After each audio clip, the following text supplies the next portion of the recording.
जय हिंद, वंदे मातरम। दोस्तों, स्वागत है आपका हमारे YouTube स्टडी प्लेटफॉर्म कुटुंब अकेडमी पर। आज कुटुंब अकेडमी आपके लिए बौद्ध धर्म से संबंधित महत्वपूर्ण प्रश्न लेकर आया है, जिसकी आज पार्ट 2 वीडियो है। चलिए शुरू करते हैं आज की वीडियो। प्रश्न नंबर 1, गौतम बुद्ध ने सर्वाधिक उपदेश दिए। Option A Sarnath, option B Shravasti, option C Vaishali, option D Bodh Gaya. Gautam Buddha के द्वारा जो सबसे अधिक उपदेश दिए गए थे, ये आपके दिए गए थे श्रीवास्ती में, इसलिए आपका राइट आंसर होगा ऑप्शन बी। प्रश्न नंबर 2, महात्मा बुद्ध के उपनाम है। Option A Shakya Muni, option B Tathagata, option C केवल ए, ऑप्शन डी ए और बी दोनों। महात्मा बुद्ध यानी गौतम बुद्ध को शाक्य मुनि और तथागत इन दोनों के नाम से जाना जाता था। गौतम बुद्ध का जन्म जो हुआ था वो शाक्य कुल में हुआ था, इसलिए इन्हें शाक्य मुनि के नाम से जाना जाता था। तथा तथागत, तथागत का अर्थ होता था जिसने सत्य को प्राप्त कर लिया हो, यानी गौतम बुद्ध अपने आप को तथागत भी कहते थे। इसलिए आपका राइट आंसर होगा ऑप्शन डी, ए और बी दोनों।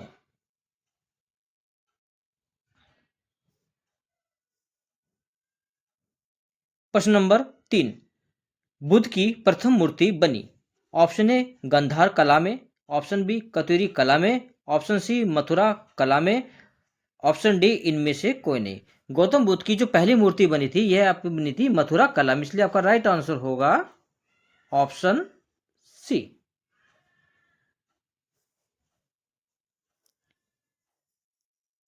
प्रश्न नंबर 4, गौतम बुद्ध के सारथी का नाम था। Option A Anand, option B Upali, option C Channa, option D कालिक। गौतम बुद्ध के जो सारथी का नाम था, उनका नाम था चन्ना, इसलिए आपका राइट आंसर है ऑप्शन सी। यदि गौतम बुद्ध के घोड़े की बात करें तो उनके घोड़े का नाम कंठक था।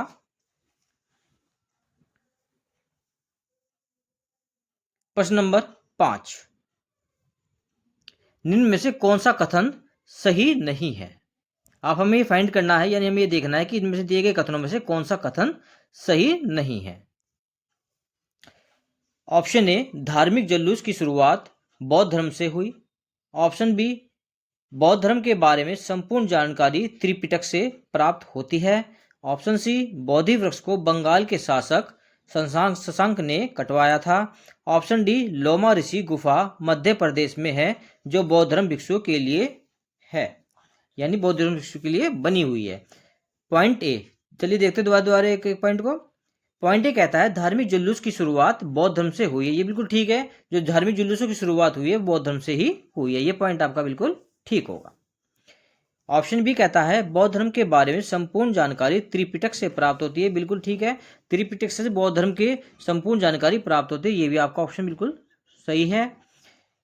ऑप्शन सी बोधि वृक्ष को बंगाल के शासक शशांक ने कटवाया था। जहां पर गौतम बुद्ध को ज्ञान की प्राप्ति हुई थी, जिस वृक्ष के नीचे हुई थी, यानी पीपल वृक्ष, उस बोधि वृक्ष को बंगाल के शासक शशांक के द्वारा कटवा दिया गया था। यह पॉइंट भी आपका बिल्कुल ठीक है। ऑप्शन डी कहता है लोमा ऋषि गुफा मध्य प्रदेश में है जो बौद्ध भिक्षु के लिए है, बिल्कुल ठीक है। लोमा ऋषि जो गुफा है ये बौद्ध भिक्षुओं के लिए तो बनी है, लेकिन ये मध्य प्रदेश में नहीं बनी है, ये बनी है आपकी बिहार में। ये कहां पर है? बिहार में। जो लोमा ऋषि गुफा कहां पर है? बिहार में है। इसलिए आपका राइट आंसर होगा ऑप्शन डी, क्योंकि दिए गए प्रश्न के अनुसार इन्होंने पूछा कि कौन सा कथन सही नहीं, इसलिए आपका ऑप्शन डी बिल्कुल राइट आंसर होगा। प्रश्न नंबर 6, गौतम बुद्ध के उपदेशों की भाषा क्या थी? संस्कृत,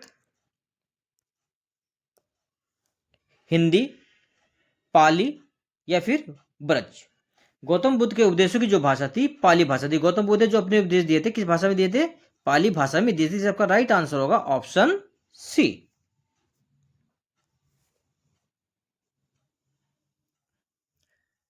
प्रश्न नंबर 7, सॉन्गकेन क्या है?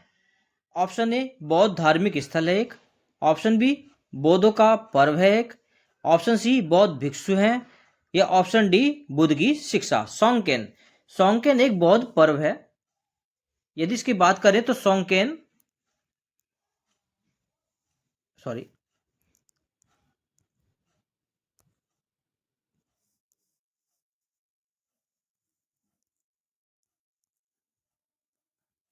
सॉन्गकेन। सॉन्गकेन एक बौद्ध पर्व है जो मनाया जाता है आपके अरुणाचल प्रदेश में। कहाँ मनाया जाता है? अरुणाचल प्रदेश में। अगर महीने की बात करें किस महीने में जाता है, तो ये अप्रैल के महीने में मनाया जाता है। ये इस पर्व को बौद्ध जल उत्सव भी कहा जाता है। क्या कहा जाता है? बौद्ध जल उत्सव भी कहा जाता है। इसमें गौतम बुद्ध की जो मूर्ति होती है उसको क्या कराया जाता है? उसको स्नान कराया जाता है। स्नान कराया जाता है किससे? जल से। किससे? जल से। इसलिए आपका राइट आंसर होगा ऑप्शन बी, सॉन्गकेन एक बौद्ध पर्व है जो अरुणाचल प्रदेश में मनाया जाता है अप्रैल के महीने में। प्रश्न नंबर 8, द्वितीय बुद्ध कहा जाता है? ऑप्शन ए अशोक को, ऑप्शन बी बिंबिसार को, ऑप्शन सी उदयन को, या ऑप्शन डी पद संभव को। द्वितीय बुद्ध जो कहा जाता है ये पद संभव को कहा जाता है, इसलिए आपका राइट आंसर होगा ऑप्शन डी, अशोक, बिंबिसार, उदयन। ये सारे के तीनों मगध के एक शासक थे। प्रश्न नंबर 9, बौद्धों का रामायण कहा जाता है? सुत्त पिटक, विनय पिटक, बुद्ध चरित्र, या इनमें से कोई नहीं। बौद्धों का रामायण कहा जाता है बुद्ध चरित्र को। किसे? बुद्ध चरित्र को बौद्धों का रामायण कहा जाता है, इसलिए आपका राइट आंसर होगा ऑप्शन सी, सुत्त पिटक। सुत्त पिटक की रचना आनंद के द्वारा की गई थी। किसके द्वारा की गई थी? आनंद के द्वारा की गई थी, जो कि गौतम बुद्ध के शिष्य थे। विनय पिटक की रचना अपाली के द्वारा की गई थी। किसके? अपाली के द्वारा की गई थी, ये भी गौतम बुद्ध के शिष्य थे।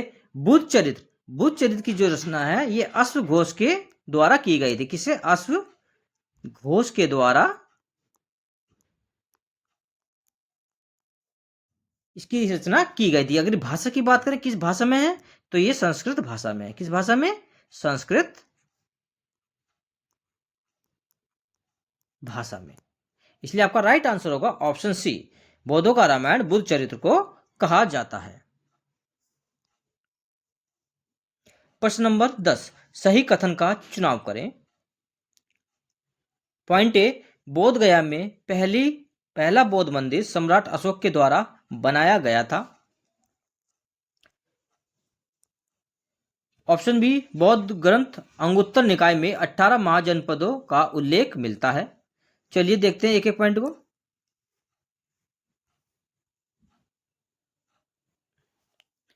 ऑप्शन ए, बोध गया में पहला बौद्ध मंदिर सम्राट अशोक के द्वारा बनाया गया था। बिल्कुल ठीक है, बोध गया में जो पहला बौद्ध मंदिर बनाया गया था वह सम्राट अशोक के द्वारा बनाया गया था, जो कि मगध के शासक थे, और यह मंदिर वहीं बनाया गया था जहां पर मूल बोधि वृक्ष था। ये आपका ऑप्शन बिल्कुल ठीक है। ऑप्शन बी, बौद्ध ग्रंथ आंगुत्तर निकाय में 18 महाजनपदों का उल्लेख मिलता है, ये आपका गलत है, क्योंकि जो महाजनपदों की संख्या थी वो 16 महाजनपद थे। कितने महाजनपद थे? 16 महाजनपद थे।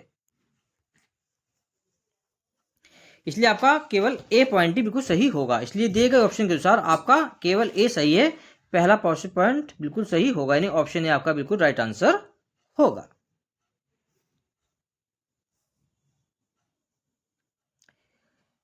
प्रश्न नंबर 11, गौतम बुद्ध की मृत्यु हुई? ऑप्शन ए हिरण्यवती नदी के किनारे, ऑप्शन बी बेतवा नदी के किनारे, ऑप्शन सी सतलज नदी के किनारे, ऑप्शन डी झेलम नदी के किनारे। गौतम बुद्ध की जो मृत्यु हुई थी 483 ईसा पूर्व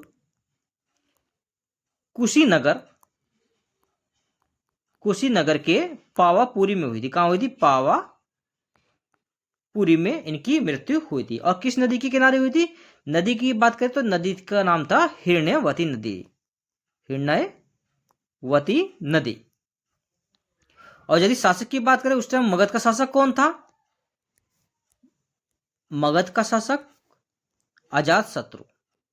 मगध का शासक उस टाइम कौन था? अजातशत्रु था। इसलिए आपका दिए गए ऑप्शन के अनुसार आपका राइट आंसर होगा ऑप्शन ए, गौतम बुद्ध की मृत्यु हिरण्यवती नदी किनारे हुई।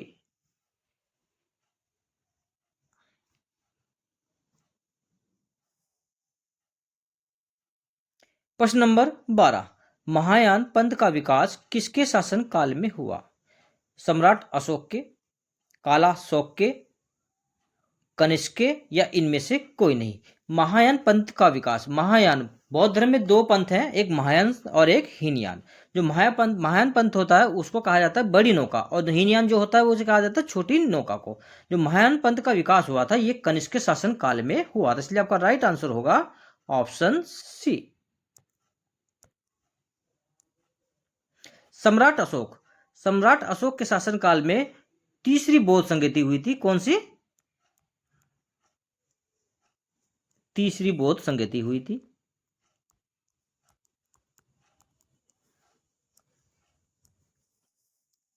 कालाशोक, कालाशोक के शासन काल में दूसरी बौद्ध संगति हुई थी। कौन सी? दूसरी बौद्ध संगति हुई थी, यदि हम बौद्ध संगति की बात करें तो। और कनिष्क के शासन काल में चौथी बौद्ध संगति हुई थी, चौथी बौद्ध संगति संपन्न हुई थी। इसलिए आपका राइट आंसर होगा महायान पंथ का विकास कनिष्क के शासन काल में हुआ। प्रश्न नंबर 13, ब्राह्मण द्रोण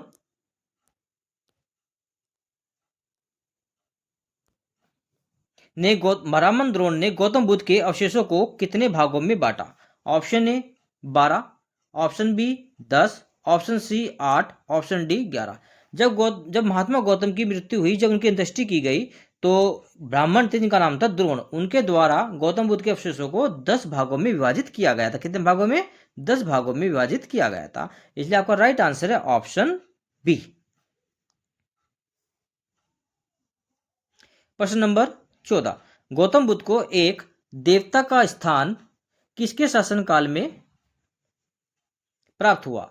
ऑप्शन ए कनिष्क के, ऑप्शन बी अशोक के, ऑप्शन सी अजातशत्रु के, ऑप्शन डी बिंबिसार के। अभी मैंने आपको बताया था जो महायान शाखा का महायान पंथ है बौद्ध धर्म का, उसका जो विकास हुआ था यह कनिष्क के शासन काल में हुआ था, और कनिष्क के ही शासन काल में गौतम बुद्ध को यानी महात्मा बुद्ध को एक देवता का स्थान भी प्राप्त हुआ। इसलिए आपका राइट आंसर होगा ऑप्शन ए।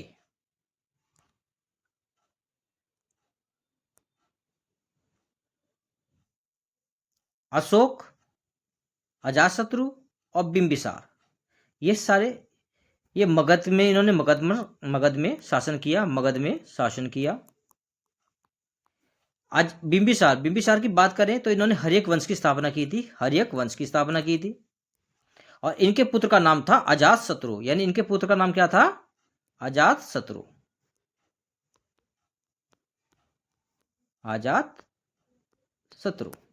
इसलिए आपका राइट आंसर होगा दिए गए प्रश्न के अनुसार गौतम बुद्ध को एक देवता का स्थान कनिष्क के शासन काल में प्राप्त हुआ था। प्रश्न नंबर 15, बुद्ध ने किस शिष्य के कहने पर बुद्ध संघ पर बौद्ध संघ महिलाओं को प्रवेश दिया? यानी गौतम बुद्ध ने एक बौद्ध संघ की स्थापना की थी जिसे भिक्षु संघ भी कहा जाता था, तो उसमें जो महिलाओं का प्रवेश हुआ वो किसके कहने पर हुआ, किसके सुझाव पर हुआ? Option A Moggallana, option B Aniruddha, option C Shariputra, option D आनंद।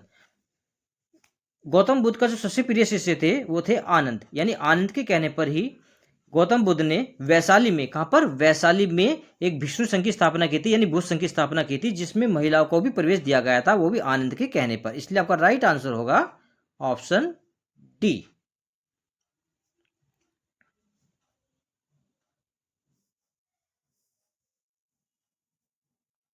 प्रश्न नंबर 16, सही उत्तर का चुनाव करें। ऑप्शन ए बुद्ध को लाइट ऑफ एशिया के नाम से जाना जाता है। पॉइंट बी, बुद्ध ने झारखंड के चित्रा जिले में यानी चित्रा जिले के इटखोरी में तपस्या की। ऑप्शन सी, बुद्ध के अनुसार देवतागण भी कर्म सिद्धांत के अंतर्गत आते हैं। पॉइंट डी, बौद्ध धर्म में पति मोक्ष शब्द का अर्थ संघ के नियम होता है। क्या? संघ के नियम होता है। चलिए देखते हैं कि पॉइंट को। बुद्ध को लाइट ऑफ एशिया के नाम से जाना जाता है, बिल्कुल ठीक है। महात्मा बुद्ध को जो एशिया का ज्योतिपुंज के नाम से भी जाना जाता है, ये बिल्कुल आपका सही आंसर होगा। पॉइंट बी, बुद्ध ने झारखंड के चतरा जिले के इटखोरी में तपस्या की थी। बिल्कुल ठीक है, गौतम बुद्ध ने झारखंड के चतरा जिले के अंदर तपस्या की थी, ये बिल्कुल ठीक है। पॉइंट सी, बुद्ध के अनुसार देवतागण भी कर्म सिद्धांत के अंतर्गत आते हैं। यानी बिल्कुल ठीक है, बुद्ध के अनुसार जो देवतागण है वो कर्म सिद्धांत पर आते हैं। पॉइंट डी, बौद्ध धर्म में पति मोक्ष शब्द का अर्थ संघ के नियम होता है। बिल्कुल ठीक है, जो बौद्ध धर्म है उसमें पति मोक्ष शब्द का अर्थ किया जाता है संघ के नियमों का। तो ये भी पॉइंट आपका बिल्कुल ठीक होगा। इसलिए दिए गए ऑप्शन के अनुसार आपका ए बी सी डी सही है, तो इसका आपका डी आंसर बिल्कुल ठीक होगा। डी आंसर बिल्कुल आपका ठीक होगा।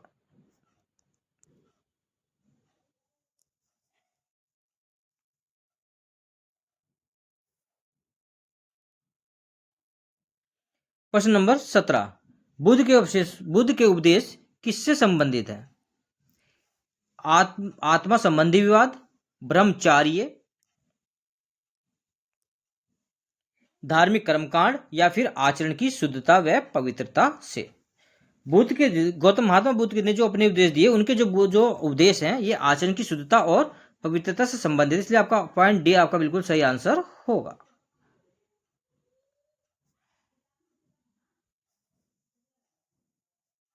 प्रश्न नंबर 18, निम्न का मिलान करें। निम्न का मिलान करें। पहला तवांग मठ, हेमिस मठ, ताबो मठ और फोडांग मठ। यानी एक तरफ बौद्ध मठ दिए रखे हैं और एक तरफ उनके स्थान दिए रखे हैं, वो कहां पर हैं। चलिए देखते हैं एक ही पॉइंट को। तवांग मठ, तवांग मठ कहां पर है? तवांग मठ आपका अरुणाचल प्रदेश में स्थित है। यानी अरुणाचल प्रदेश में तवांग मठ जो है आपका स्थित है, इसलिए आपका ए का 3। हेमिस मठ, हेमिस मठ आपके लद्दाख में है। कहां पर है? लद्दाख में है, इसलिए आपका बी का 1। ताबो मठ, ताबो मठ आपके हिमाचल प्रदेश में है, हिमाचल प्रदेश में है, इसलिए आपका होगा सी का 4। किस घाटी पर यदि बात करें तो ये हिमाचल प्रदेश की स्पीति घाटी के अंतर्गत है। फोडांग मठ, फोडांग मठ आपका सिक्किम में है। कहां पर है? सिक्किम में है, डी का 2। यानी ए का 3, बी का 1, सी का 4 और डी का 2। ये किस में दे रखा है? ए का 3, ए का 4 है इसमें। ए का 3 सिर्फ एक ऑप्शन में है, यानी सी। इसका आपका राइट आंसर होगा ऑप्शन सी, ए का 3, बी का 1, सी का 4 और डी का 2। प्रश्न नंबर 19, थेरवाद के नाम से जाना जाता है महायान शाखा को या फिर हीनयान शाखा को? थेरवाद,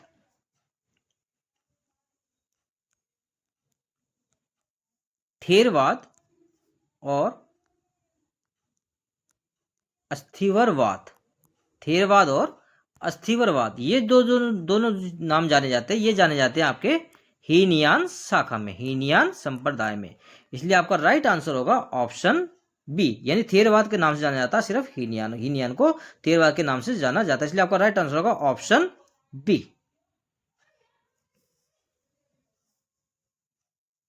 प्रश्न नंबर 20, आज का आखिरी प्रश्न, चलिए देखते हैं इसे। धर्मचक्र प्रवर्तन सूत्र किसका अंग है? ऑप्शन ए अंगुत्तर निकाय का, ऑप्शन बी दिग् निकाय का, ऑप्शन सी संयुक्त निकाय का, ऑप्शन डी कथा वत्तु का। धर्मचक्र प्रवर्तन जो सूत्र है यह संबंधित है संयुक्त निकाय से, इसलिए आपका राइट आंसर होगा ऑप्शन सी। और ये संयुक्त निकाय की बात करें तो ये किससे संबंधित है? ये संबंधित है आपके सूत पिटक से। किससे? सूत पिटक से। और सूत पिटक की रचनाकार कौन है? मैंने अभी बताया था आपको, इसके रचनाकार कौन है? इसके जो रचनाकार हैं उनका नाम है आनंद। क्या नाम है? आनंद, जो कि गौतम बुद्ध के शिष्य थे। ये थे हमारे आज के टॉप 20 क्वेश्चन जो बौद्ध धर्म से संबंधित थे। जब तक के लिए जय हिंद, जय भारत, वंदे मातरम। हमारे चैनल को सब्सक्राइब करें और ज़्यादा से ज़्यादा अच्छे कंटेंट को और अपने पेपर को क्रैक करने के लिए हमारे चैनल को सब्सक्राइब करें और वीडियो को लाइक करें और शेयर करें, ताकि हर एक जरूरतमंद परिवार को हमारी वीडियो पहुंच सके और उनको भी इसका लाभ मिल सके। चलिए, जब तक के लिए जय हिंद, जय भारत, वंदे मातरम।